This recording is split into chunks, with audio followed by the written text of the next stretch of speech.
Hi, this is Liz and welcome to my podcast, Spiritually Speaking with Liz. In this episode, I'm joined by the fabulous Jules Cooper of Dragonfly Yoga and Sound Therapy. Jules is a British Wheel of Yoga trained yoga therapist, a teacher for over 10 years now, and a pregnancy teacher too. She offers shamanic healing sessions, crystal workshops, as well as selling crystals, sound therapy sessions, all in the Harrogate and North Yorkshire areas. So she's a multi-talented lady, and today I've got her on to talk about sound therapy. So Jules, thank you so much for joining me. Thank you for asking me. I'm absolutely thrilled and delighted, to be able to work with you again after seeing you only at the weekend, which was lovely, and getting to talk about my passion, or one of my passions. Fabulous. So let's get straight going and tell me and everybody listening, what is sound therapy? So sound therapy is using different instruments to create sound, which creates vibration, which then moves through our physical body and our different energy bodies as well. So it's a whole healing package. Yeah. That's in a nutshell. Yeah. So do different instruments have different frequencies? Before I met you, I used to live in Spain, as you know, and I used to go to a lot of, they were more called sound baths, and it was run by an amazing German couple, and they would take over a big yoga shala, and all down the center, they had lots of different instruments. You know, there were marimbas, there were singing bowls. They didn't have a gong. They had I don't know what you call it, that lovely rain drum that you have. Oh, the ocean drum. Oh, close. Ocean drum. Yeah. Rain stick is what I was thinking of. Yeah, rain stick, ocean drum. Oh, right. Okay. Yeah. And they had lots of other different instruments that then they would sort of work through as they were doing it. And I've been to a couple here that use many instruments, or quite a few instruments. So what is the benefit of using is there a benefit of using specific instruments? Yeah, for sure there is. And you're right, there are so many, and you can make music from things what are not instruments. It's that amazing. So for instance, I have an ocean drum, which is it's obviously shaped like a drum. It's round and it's about so thick, and inside it's got little ball bearings, and it's got a fake, so it's not an animal skin, it's like an artificial skin. So as you move the ocean drum from side to side or around, or I tend to move my body with it, so I get the whole kind of feeling of what I'm doing. That makes the sound of the ocean. And so water is very much connected to our feelings. It's our sacral center, our center of feeling. Mm-hmm. And so I start my gong baths with that, because I feel that it gets people straight away connected with their emotions, and it's a good place to start. And then I am a bit of a gong purist, I must admit. I do have a couple of singing bowls, but for me, it's the gong. It's all about the gong. So then I'll start with the actual gong bath, using the gongs, and then I finish with a rain stick or maybe like a little chime, just to bring people gently back into the room from their journey. I must admit, I can remember, so I met Jules through the Acorn Wellness retreat near Brimham Rocks in North Yorkshire. And I was, everybody was raving about it. You said, you must go. And when I heard it was just the gong, I was like, well, how's that going to work? Because I've been used to many instruments. And I get it now. After the first time I came to you, you just had the one gong. And it's just something else to me, because you build up. So you start with the ocean drum, like you say, so you're sort of letting go of your day, sinking into the mat, coming into the moment, coming into the room. And then the gong starts. So I don't mean to offend by my lack of explanation technically wise, but you just start gently with the gong, and for me it feels like you go in a little bit, out a little bit, in a little bit. Each time you're sort of like taking us deeper, coming back out, taking us deeper again, coming back out, and it builds to like this crescendo of sound, and it's just all around you. It's not just coming out because you're behind us, but it's not just coming from behind us at that point. I don't feel it's like you're within it, within the sound. That must be the frequency, is it, of the sound bouncing off the walls, maybe? Yeah, for sure. Yeah, definitely.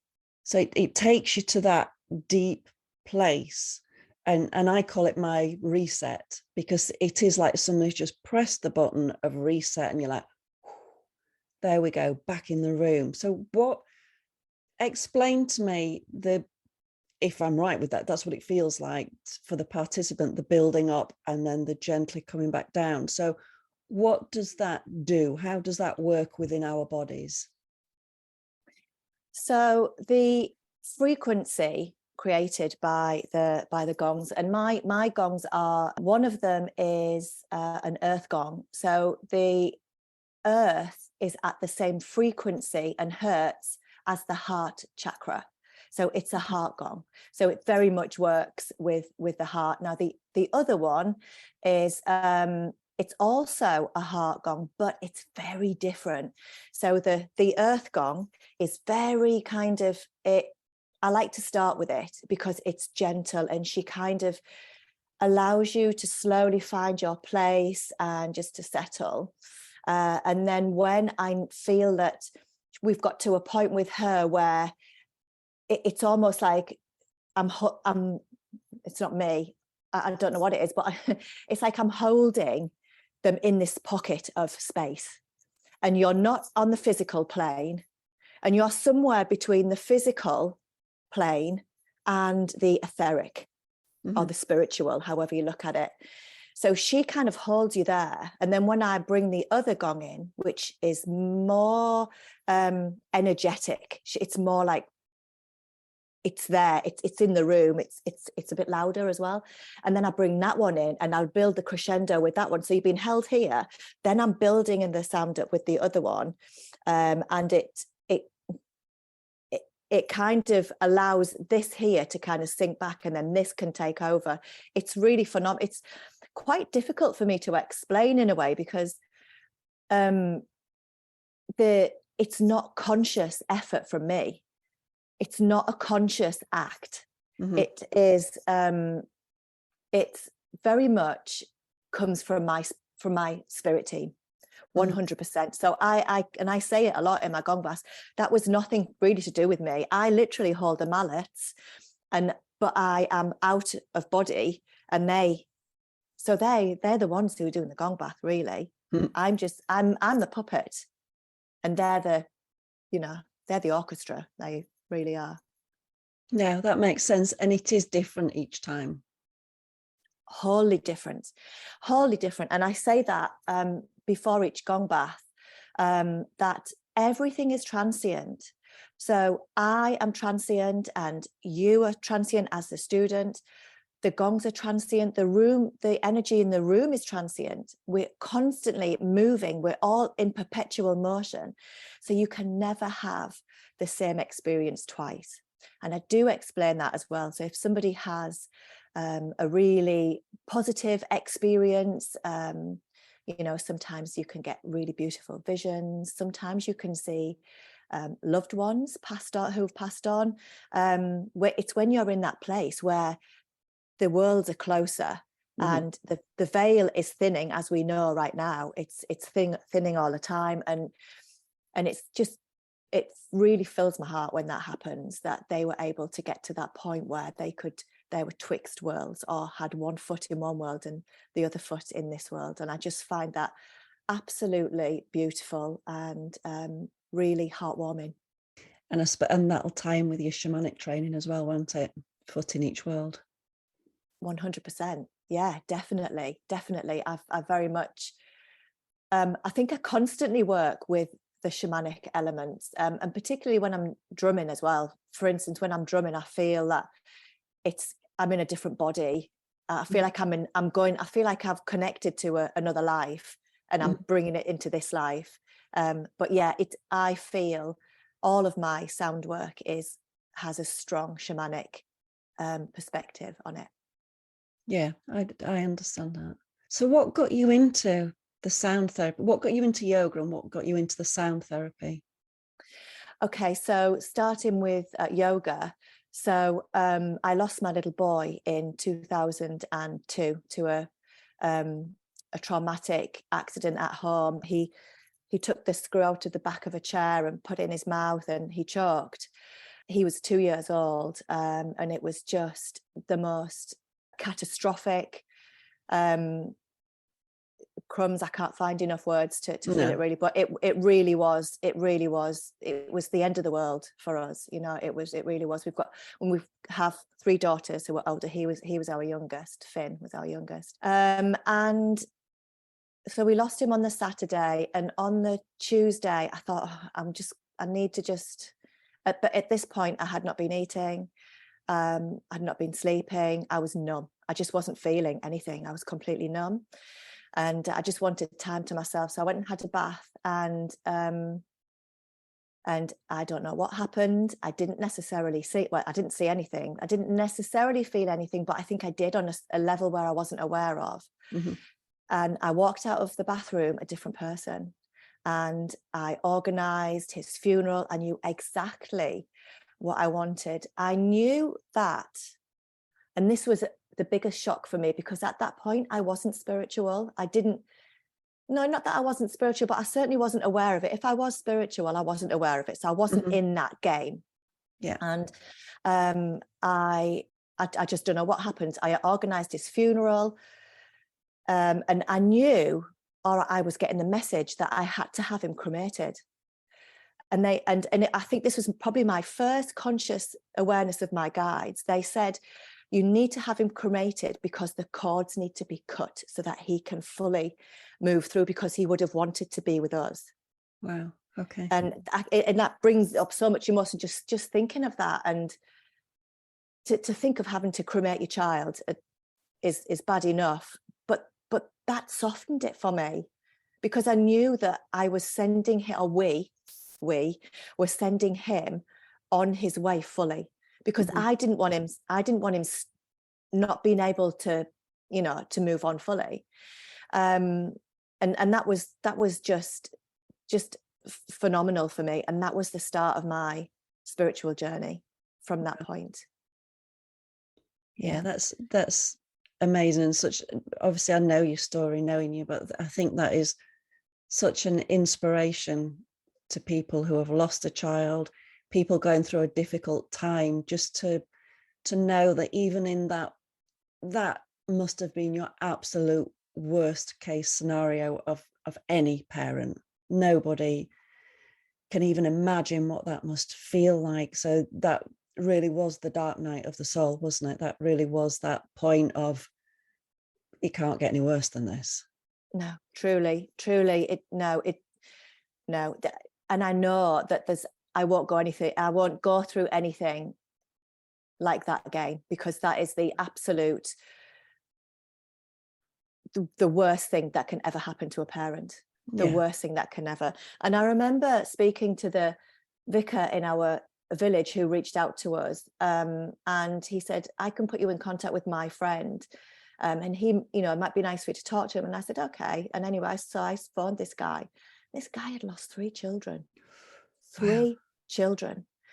And we had an amazing conversation. And I said, how did you deal with that? And he said, well, he said, we spoke. We all spoke as a family. We verbalized our grief. And that was a real turning point for me in my life. And I took that from that conversation, I took that into our family. And I said, look, we need to all have space to speak when we need to speak. Yeah. What we need to speak. And we did. And, myself and my husband, we had very different ways of grieving. Mm-hmm. And this is another really important thing I think for anybody who's listening who has lost a child, that it's okay to grieve differently. My husband went down the route of guilt, and he felt incredibly guilty. And I went down the road of, we could never have anticipated this. I had a sense that it was always going to happen. Not before it happened, afterwards, I had a sense that this was in this. I had signed up for, I don't know how to say it. I'm trying to say it in a. I know what you mean. Yeah. I'd signed up to it before I was born. Finn signed up to it before he was born. And we came together in the same family because I had to learn that what it was like to lose a child. And he had to learn what it was like to pass on as a young spirit. That is so powerful. Yeah. And so there was so much that, God bless him, his little life brought us, you know, he was only with us 2 years, but my Lord, he brought so much and left so much with us as well. Yeah. That's amazing. So this is when you turned to yoga then as well, with the awakening, so to speak. Yeah. So I had a really busy mind, and I was struggling to have control of my mind, and I was having really traumatic flashbacks as well. Yeah. And so I thought, right, I tried Pilates, and it didn't do it for me because there wasn't the aspect that I wanted, which was to be able to control my thoughts. And then I started yoga, and sure enough, yoga pulled me out of a very dark hole. I could see myself. I had a vision of myself at times at the bottom of a really dark well, and yoga taught me how to rise above the thoughts in my head and how to bring myself back to a central point where I could step back and be like, no, I don't have to go. I don't have to have those thoughts in my head. I can control it. And that was the beginning of my love for yoga and my teacher training, which I found about 2 years after I started yoga. I mean, it is an amazing practice, isn't it? You know, it's all encompassing. It just covers everything. Such ancient texts. How can they be so relevant today? But they are. It's so true. Yeah, absolutely. It's so true. And it changed my life. It completely changed my life. And it can change anybody's life. If you go into it with an open heart and you attend class regularly, and the most important thing for me was finding a teacher.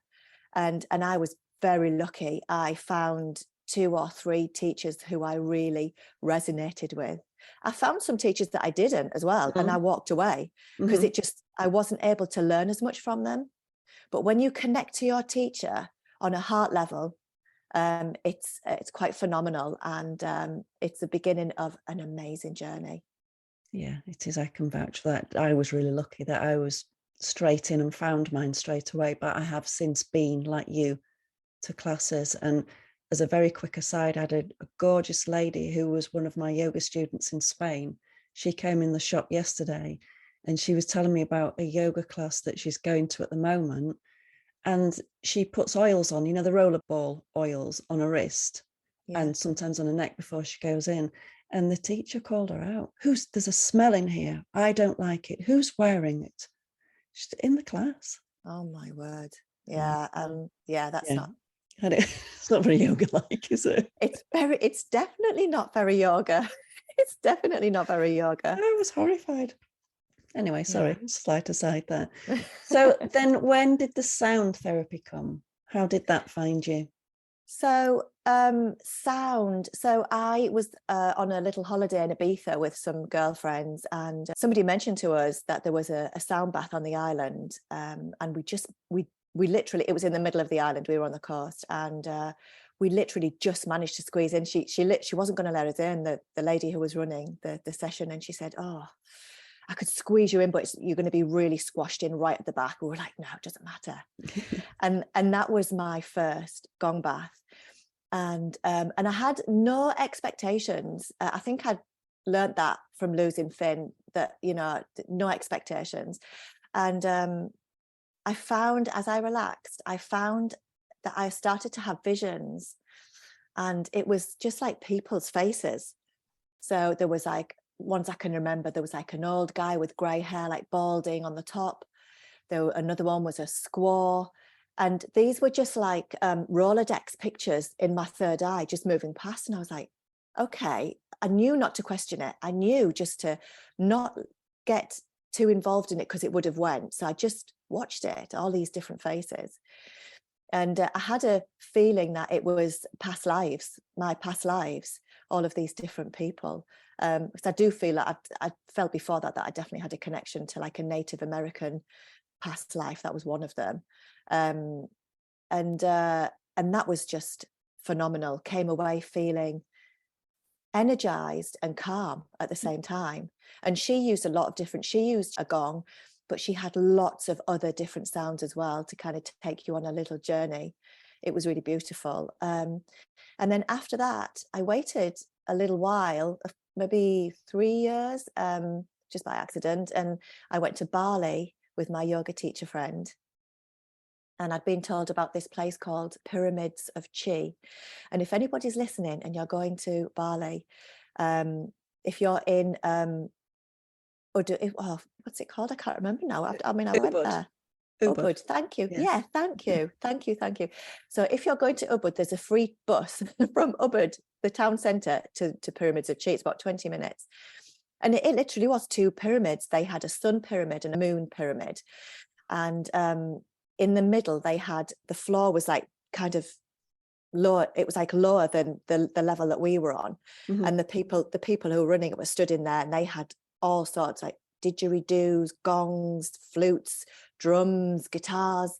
They were singing, chanting Indian text, and that was amazing. And we were laid on a beautiful, comfortable bed. It was packed, by the way. There was probably about 150 people in here. Wow. Yeah, it was a lot. How big's the pyramid? It was a big pyramid. It was a big pyramid. And I had a problem with my shoulder. I'd done something in yoga with my shoulder.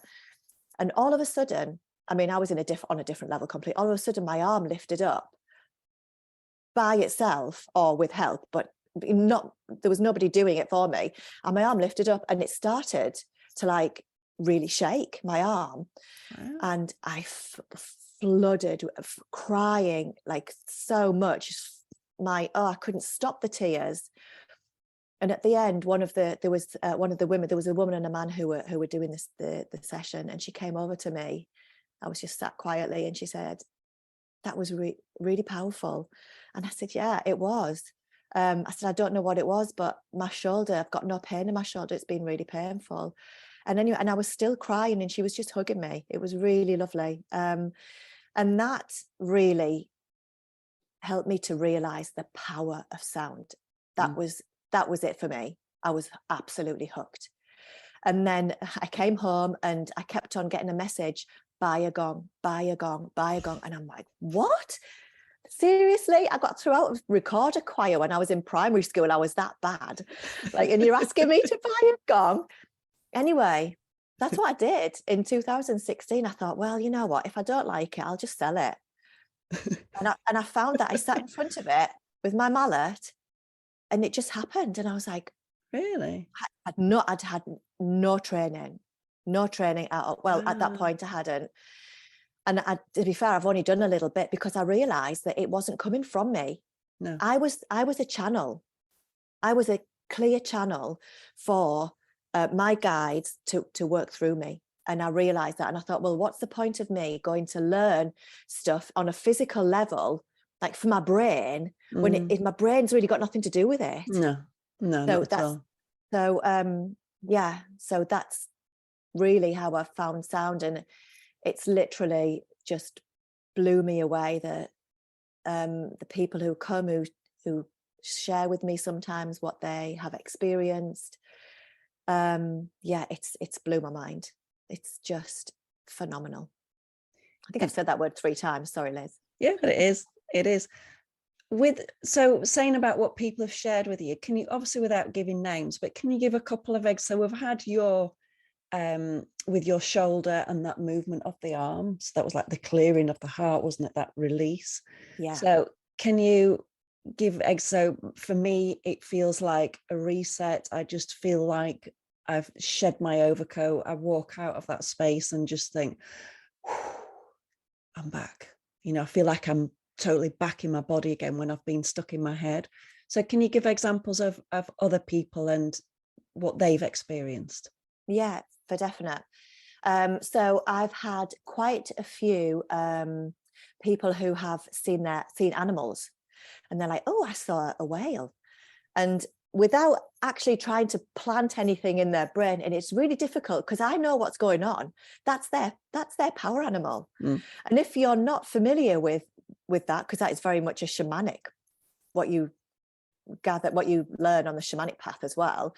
So if they haven't worked shamanically or done any shamanic work, they'll be thinking, "Oh, that's weird. I saw a whale," or "Oh, I saw a frog," you know.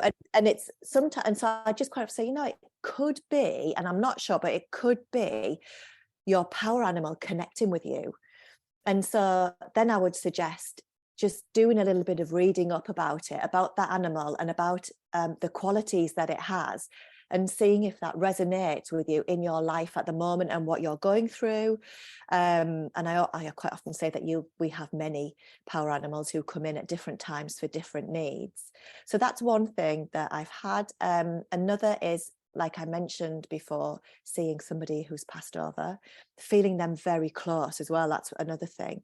They can feel them really close. So obviously, again, that veil, the veil is, they managed to get through the veil, I think, somehow, or there's some kind of connection there, or there's a meeting of both maybe coming, this way and meeting. I had, there was somebody came once who had lost a partner to suicide, and and she couldn't find peace with it. She really struggled with it, and he came to her in when she was in the Gong bath, and she could let it go. Wow. He allowed her to let it go. I mean, that is very powerful, and that is a rarity. I must admit, that's not something that I come across every day, but it just shows what can happen, what can occur. And I think for all of that to happen, the student has to be in the right space and in the right mindset to be totally open to what's going on and to surrender to the sound. And I do use that quite often as well, to surrender to the sound. So that needs to be there. And also the room needs to be very clean. And this is something that I absolutely love doing, and that's creating and holding safe space for people, and particularly for women, only because I do work with women, and I do, we're very emotional beings, and to be able to create a space what is really safe is important to me. So I think that's another important thing, where the gong bath or the sound bath is happening. And then I quite often talk people in with I use a lovely verse by Rumi, and it's called The Guest House. It's my favorite. Me too. It is. Love me too. it. And I think, Liz, and maybe you'll agree with me, that the words are perfect for explaining to people how we get different emotions, but it's talking about letting go. You let go with each one, and then you can find more freedom. And I believe that's what the Rumi poem was saying. Absolutely. Let the emotions in, let them do what they've got to do, let them out. I've just sent that to a student this week, funnily enough. Brilliant. Yeah.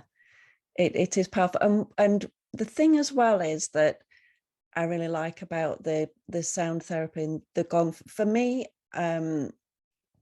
with the sound, I'll call it the sound bath as opposed to gong bath. I don't know whether I'm using the right terminology, but when I say sound bath, I mean many instrument. So for me, with the sound bath, because I've done shamanic training too, as you know, and so I'm very visual. So when those sounds start, I'm on a journey, I'm gone. But what I find, and I like that, and there's place for that, but what I find for the gong is I stay in me or around me, if that makes sense. So I've spoken to Becky of Wild Ways, and I've spoken to Sarah of Dare to Dance, and they both hold women's groups. So the dance group, obviously, they're Sarah leads them up in a dance. They dance freely. There's no lights on, just fairy lights. They're free to express themselves. Becky sits in circle. They talk. they do crafting, they just do things together. And you offer the same, but in the way that people don't have to do anything. They just lay, and I love the surrender. They lie down on the mat, they surrender to you, to the space. They allow themselves to be held in that space, and then they allow to come in what needs to come in. So it's another way of, it's not just for women, we're just talking about how you're running it at the moment, but it's another way of holding space for women. So there's so many facets. The dance will move the physical. With Becky, it'll be more of the talking, so it's the expression. And then the gongs, also the physical, it's also the expression. It's like a mix of everything together, isn't it? Another form of expression. Yeah, completely. And I think it is really important as well, to maybe learn or to look at how to quieten your mind, because the mind can be a huge obstacle in gong baths. Yeah. It can keep you focused on the physical, and you can't sink lower into the places where there's deep healing can occur. Yeah, it is hard, but I think that's how the building up. It's because to start up, you're with the ocean drum, and it's nice, and because I love the ocean, so you're there, you're on a beach, so the mind's still going a little bit. And then I find, if I'm in a very good place, I'm into it quickly. If I'm not, it might take me a good 15-20 minutes to release myself, to surrender, to just to let go and allow. And then that's when the magic happens, isn't it? But I think it's like most things in life, it's the mind, that naughty monkey mind being naughty, that's screaming in the supermarket, that monkey that's squealing and wanting to run around the jungle. It's just hard to bring it down sometimes, isn't it? It really is. But yoga can help with that, with the breath. Yeah. The breathing is amazing for calming the mind, just as focusing on the inhale and the exhale. Just it's as simple as that. It's not complicated. It's really easy. And I do get men come to the gong baths, but not really, nowhere near as many as the women. There's, it's probably 95% women, and then we get somebody brings the husband sometimes, like, come on, you try this. You've got a busy life, we've got busy business. Come and try it. But yeah, people do appreciate it, and I think it's different after the first one's always quite strange, because the gong creates sound what you've never heard before. You can't equate it to anything. No. And people often say to me, well, you stood over there, because the sound just moves through the room, and they either say, well, you stood over there, or did you press play? I get that a lot, and I'm like, no, I've got mallets, and I show them what I do to create the sound. How it works. It's really interesting. That's funny. I love that. And it's a shame. Hopefully more men will come, but I think things like that are seen as more of a female thing, unless, like you say, they're introduced and then they think, oh right, okay, then I'll try that. They try it, they enjoy it, and then I think men miss out quite a bit, really. I think women are more open generally.